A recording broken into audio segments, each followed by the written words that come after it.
बिस्मिल्लाहिर्रहमानिर्रहीम। स्टूडेंट्स, आज हम बात करेंगे चैप्टर नंबर 3 के बारे में, जिसका नाम है वेरिएशंस। वेरिएशन का लफ्ज़ी मतलब क्या होता है? चेंज। जिसे उर्दू में कह सकते हैं तग़य्युरात। चेंज कैसे आती है हम यहाँ डिस्कस करेंगे डिफरेंट क्वांटिटीज़ को, कि एक क्वांटिटी के लिहाज से दूसरी क्वांटिटी में चेंज कैसे आती है। अगर हम एक को बढ़ा दें दूसरी पे क्या इफेक्ट पड़ेगा, अगर हम एक को कम कर दें दूसरी पे क्या इफेक्ट पड़ेगा, या दूसरी को हम कम कर दें पहले वाली पे क्या इफेक्ट पड़ेगा।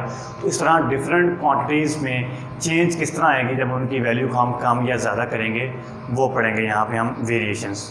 और उसके बाद रेशियो क्या होती है, ठीक है, रेशियो हम फाइंड कैसे करते हैं। उसके साथ साथ वेरिएशंस क्या होती हैं। फिर वेरिएशन दो तरह की होती हैं, वो हमारे पास एक इन्वर्स होती है, एक डायरेक्ट होती है वो, और उसके रिलेटेड हम डिफरेंट क्वेश्चंस डिस्कस करेंगे इस चैप्टर के अंदर, पूरे के अंदर। तो पहला टॉपिक हमारे पास जो है इस चैप्टर का, वो है रेशियो के बारे में। आपको याद होगा 9th क्लास चैप्टर नंबर 14 के अंदर भी हमने पढ़ा था इसको, रेशियो क्या होती है। रेशियो हमारे पास कोई भी दो क्वांटिटीज़ के दरमियान तल्लक है और वो दोनों क्वांटिटीज़ सेम यूनिट वाली होंगी। इट मीन सेम ऑर्डर वाली होंगी और सेम यूनिट वाली होंगी और सेम क्वांटिटीज़ होंगी। उन दोनों के दरमियान जो एक तल्लक होता है उसे हम कहते हैं रेशियो। देखिए, a relation between two quantities of same kind. Same kind का मतलब यहाँ पे ये है कि उनके यूनिट सेम हो। एक क्वांटिटी अगर आप केजी में मेजर कर रहे हैं, दूसरी भी केजी में मेजर कर रहे हो, ये ना हो एक केजी में आ जाए एक मीटर में आ जाए, उसके रिलेशन निकालना चाहिए, ऐसा नहीं होता। सेम क्वांटिटीज़ सेम यूनिट के साथ हों तो ऐसी क्वांटिटीज़ के दरमियान जो तल्लक होता है उसे हम कहते हैं रेशियो। फॉर एग्जांपल, आप कहते हैं ए और बी हमारे पास दो क्वांटिटीज़ हैं, तो आप जो रेशियो लिखते हैं वो इस तरह लिखते हैं, ए दो डॉट इस तरह आ जाएंगे और बी से पढ़ते हैं हम ए रेशियो बी, या इसी को हम फ्रैक्शन की फॉर्म में लिख सकते हैं ए ओवर बी। और बी यहाँ पे जो क्वांटिटी है, हमेशा जब आप लिखेंगे इसको रेशियो की फॉर्म में, बी हमेशा नॉन ज़ीरो हो। क्यों नॉन ज़ीरो हो, क्या रीज़न है उसके पीछे, कि अगर आप देखें जब फ्रैक्शन की फॉर्म में लिखते हैं ए ओवर बी, यहाँ बी अगर जीरो आ गया तो आपको पता है समथिंग ओवर जीरो क्या होता है, हमेशा अनडिफाइंड फॉर्म, जिसका अभी तक आंसर मालूम नहीं हो सका। तो इस वजह से हमेशा बी नॉन जीरो होना चाहिए जब भी आप कोई दो क्वांटिटीज़ के दरमियान रेशियो लिखेंगे, ठीक है। उसके बाद कुछ की पॉइंट्स जो रेशियो के बारे में आपने याद रखनी है, MCQs पॉइंट ऑफ व्यू से बहुत ज़्यादा इंपॉर्टेंट है, MCQs लाजमी आता है इन तीनों पॉइंट में से। पहला पॉइंट ये है, order of elements in a ratio is important, कि जिस ऑर्डर के साथ एलिमेंट्स आपको दिए गए हैं उसी ऑर्डर के साथ आपने उनको यूज़ करते हुए सॉल्व करना है। ये ना हो कि जो एलिमेंट्स आपको दिए गए हैं ऑर्डर चेंज कर लें। ऑर्डर चेंज करेंगे तो क्या फ़र्क पड़ेगा, मैंने एग्जांपल दिए यहाँ पे देखें, 3:4, इसको आप 3/4 लिख सकते हैं फ्रैक्शन के फॉर्म में।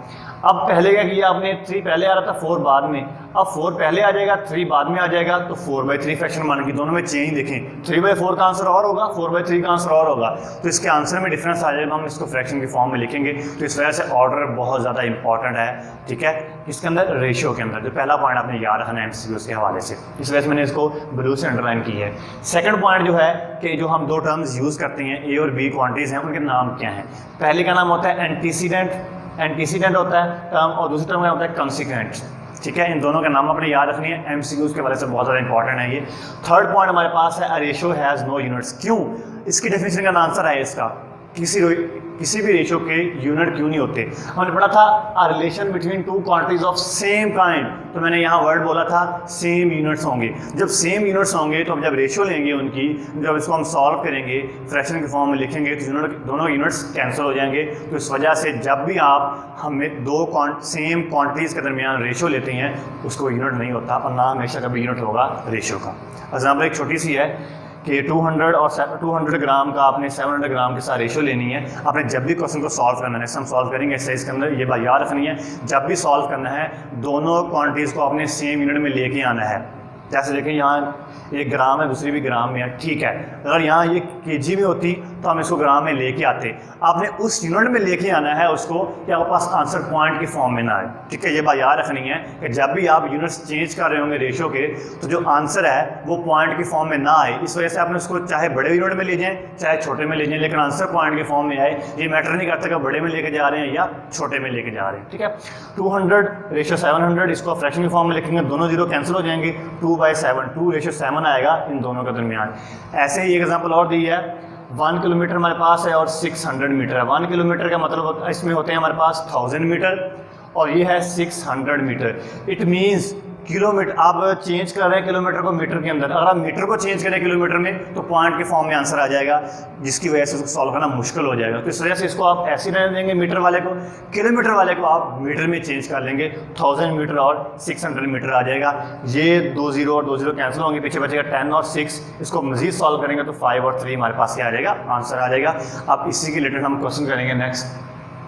उससे पहले एक डेफिनेशन है प्रोपोर्शन के बारे में। प्रोपोर्शन क्या होती है? एक स्टेटमेंट हमारे पास, ठीक है, आप कह लें एक ताल्लुक कह लें, जो कोई भी दो रेशियोज़ को आपस में ज्वाइन करके या इक्वल करके लिखने के लिए हम यूज़ करते हैं, ठीक है। प्रोपोर्शन क्या हमारे पास एक स्टेटमेंट कह लें, एक ताल्लुक कह लें, जो कोई भी दो क्वांटिटीज़ को के दरमियान जो रेशियो दी गई है या दो रेशियोज़ को आप आपस में इक्वल करके लिखने के लिए यूज़ करते हैं। जैसे ए और बी हमारे पास दो रेशियो है और सी और डी अलग से रेशियो है, तो आप जब इनको लिखेंगे A ratio B equal to C ratio D, जो आपने इक्वल का साइन डाला है ये भी यूज़ कर सकते हैं हम ये प्रोपोर्शन का साइन भी यूज़ करते हैं 4 डॉट्स के साथ। तो इट मीन्स ये एक स्टेटमेंट है कोई भी दो रेशियोज़ को इक्विवेलेंस के साथ लिखने के लिए।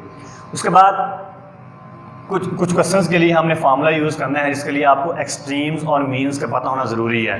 तो जो साइडों वाले हमारे पास क्वांटिटीज़ होती हैं, साइड्स वाली, इसे हम वस्तैन कहते हैं, इसे आप कहते हैं तरफैन, तरफ वाली साइडें वाली जो होती हैं यानी ए और डी, उसे आप एक्सट्रीम्स कहते हैं, उर्दू में कहते हैं हम इसे तरफैन, साइडें जो होती हैं वो। और जो सेंटर वाली क्वांटिटीज़ के वस्त में हैं वो सेंटर में हैं, तो इसे हम कहते हैं मीन्स। एक्सट्रीम्स और मीन्स आपने याद रखने हैं। हमने नेक्स्ट आपसे कहेगा वो किसी एक्स की वैल्यू निकाल लें या ए किसी वेरिएबल की वैल्यू कहेगा आपको निकालें, तो उसके लिए हम फार्मूला यूज़ करेंगे product of extremes is equal to product of means, ठीक है। तो उस फार्मूले को इस्तेमाल करने से पहले आपको इन चीज़ों का पता होना चाहिए।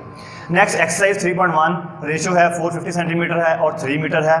आप देखें ज़रा, आप इस मीटर को चेंज करेंगे सेंटीमीटर के अंदर, क्यों सेंटीमीटर को मीटर में लेके आएंगे? ये फर्स्ट क्वेश्चन का सेकंड पार्ट है हमारे पास एक्सरसाइज का, तो पॉइंट में आंसर आएगा, पॉइंट में आंसर नहीं लेके आना आपने। तो इस वजह से आप मीटर को चेंज करें, 1 मीटर में होते हैं 100 सेंटीमीटर, 3 मीटर में कितने हो जाएंगे 300 सेंटीमीटर।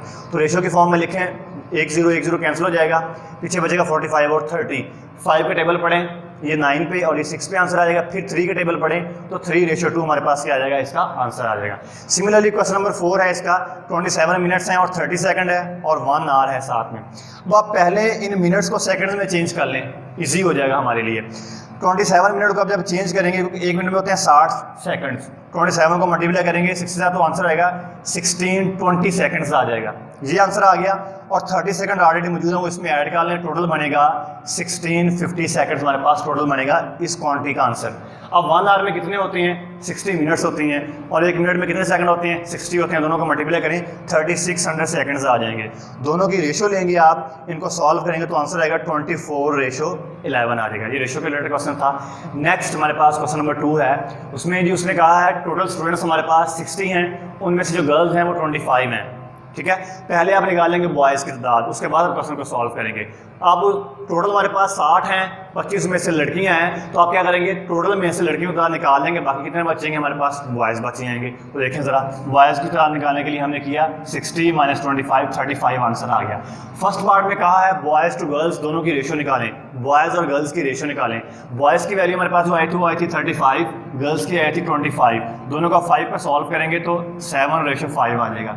सिमिलरली सेकंड पार्ट इसी क्वेश्चन का है, बॉयज़ और टोटल स्टूडेंट्स के दरमियान रेशियो निकालें, 35 और 60 आ जाएगा, इसको सॉल्व करेंगे तो 7 और 12 हमारे पास रेशियो आ जाएगी। नेक्स्ट क्वेश्चन नंबर 3 हमारे पास है, इसमें आपने x और y रेशियो फाइंड करनी है, वो देखिए कैसे निकालनी है हमने। 3 × 4x - 5y is equal to 2x - 7y, यहाँ से x रेशियो y निकालना है आपने। इस 3 को अंदर मल्टीप्लाई करें, 12x - 15y is equal to 2x - 7y आ जाएगा। x और y वाली टर्म्स एक साइड पे लेके आ जाए, यहाँ 0 बच जाएगा, 12x - 2x - 15y + 7y is equal to 0। इन दोनों में से हमारे पास 2 को सॉल्व करेंगे माइनस करके 10x आ जाएगा, यहाँ -8y इज इक्वल टू 0।